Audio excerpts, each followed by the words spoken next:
Nah, eh, kita ngomong keris dihubungkan dengan teknologi ya. Ini ada satu penelitian oleh Insinyur Haryono Arumbinang, MSc, Master of Science, dan Sudiartomo Suntono, Master of Science, PhD. Keduanya adalah pakar kimia nuklir dari Batam. Nah, menggunakan pengujian dengan spektrometri sinar gamma dari radioisotop Fe55, CD109 dan AM241. Ya, intinya dengan teknologi tinggi ya, menguji, dan ternyata dalam keris itu, keris-keris kuno itu banyak sekali elemen-elemen logam yang mungkin sekarang dipakai sebagai teknologi masa depan ya, bahkan teknologi tingkat tinggi ya. Karena beberapa yang dari daerah Mataram, Jogja maupun Solo itu didominasi pamor yang berbahan titanium, bayangkan. Ya, sekarang kita baru mengenal ya mungkin ya, sepeda-sepeda yang mahal itu ya, harganya mungkin sampai 200 juta, 300 juta, bahan bakunya titanium. Sedangkan keris kita sudah ada. Sudah menggunakan titanium? Titanium. Ini valid, ini ujinya ini. Uji karbon ya? Bukan dengan tadi spektrometri. Ya, jadi artinya ya empu-empu yang zaman kuno itu sudah diberi ilmu dari Allah untuk bisa membentuk keris-keris tersebut. Bahkan kalau kita melihat mereka bisa membentuk dengan tangan kosong.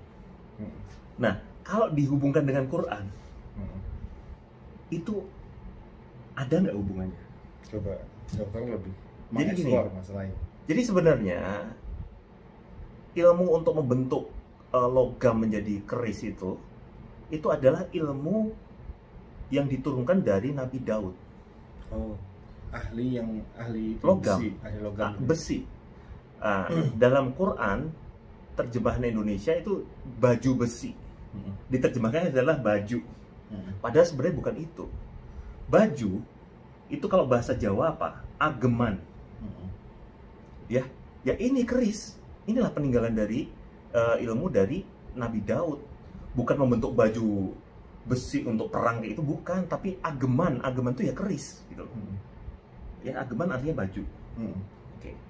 Nah, jadi makanya kalau kita lihat di seluruh dunia, tempat yang ada cerita empu para ahli yang membuat keris dengan tangan kosong, hanya dengan tangan diurut, adanya di Jawa.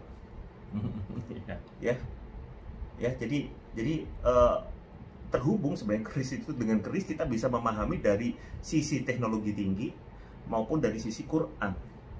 Nah, tadi membahas tentang gamelan.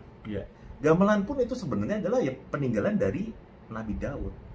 Kalau ada dibentuk gamelan kan bentuknya seperti gunung. Nabi Daud kan raja gunung. Dan gunung dalam filosofi Jawa adalah kepala, tempat berpikir, giri gunung. Ya, jadi gamelan itu ya peninggalan dari Nabi Daud. Bahkan Nabi Daud itu terkenal nabi yang memiliki suara paling merdu adalah Nabi Daud gitu loh. Jadi kisah Nabi Daud ini gini, kalau kita bicara Islam atau mempelajari Islam lebih dalam, Islam itu dunia ya ternyata isinya ya. Iya. Tidak hanya di tanah Arab saja. Bukan. Gitu. Kalau kita belajar Quran itu kita keliling dunia gitu loh. Kita belajar Quran, kita keliling dunia. Iya, karena memang Al-Quran itu untuk rahmatan lil alamin. Betul. Alam beserta isinya. Ya, bahkan kalau kita belajar Quran, ya sekarang contoh ya, lagi film populer ya, setting tempatnya di Kapadokia. Kapadokia. Ya, itu ada dalam Quran, jangan salah. Yang apa, Turki itu ya? Di Turki ada Kapadokia. Di Kapadokia itu ada kota bawah tanah yang sampai puluhan kilometer, sampai bisa menampung 20.000 manusia di situ. Itu ada dalam Quran. Itu peninggalan siapa? Kaum Samud. Kaum Samud. Ya, makanya sekarang kan ada Nabi Saleh ya Nabi Saleh. Itu kaum Samud gitu loh, bisa ada di Kapadokia gitu loh. Derinkuyu namanya. Kota bawah tanah.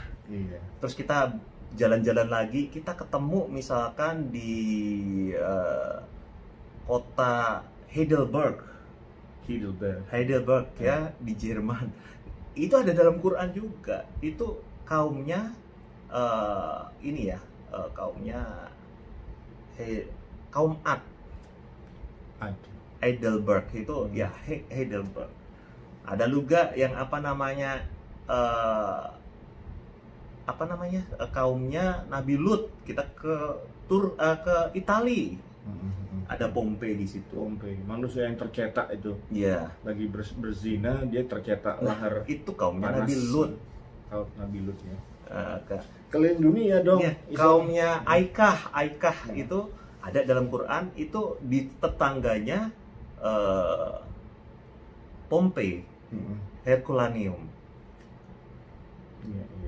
Jadi kita keliling dunia, bahkan Nero, kota yang dibakar itu pun ada dalam Quran. Nah dokter, Ya. ini kan dokter kan bercerita ini, teori ini kan anti mainstream, tidak umum. Anda bagaimana sih bisa menggali informasi tadi yang di-share itu, apa sih caranya? Ya sebenarnya kan gini, ayat-ayat Allah itu kan menyebutkan suatu tempat-tempat yang luar biasa. Nah tempat itu pasti dijaga oleh Allah, karena itu adalah ayat Allah. Jadi nggak akan tempat itu akan hilang gitu loh. Pasti tempatnya masih ada gitu loh. Misalkan tentang situs Ratu Saba, ya itu ayat Allah. Jadi tempatnya ada. Tempat yang sekarang ya Borobudur itu kan dijaga sama Allah, sampai akhir zaman akan dijaga. Bahkan Borobudur kalau kita tengok diambil dari sudut Ka'bah, 2 sudut ya, itu 2 titik sudut loh, bukan 1 titik loh. 2 titik sudut dilanjutkan itu sampai titik pusat Borobudur. Tentang Borobudur, jangan kemana-mana, ikuti terus obrolan kita di video yang ketiga. Sampai jumpa.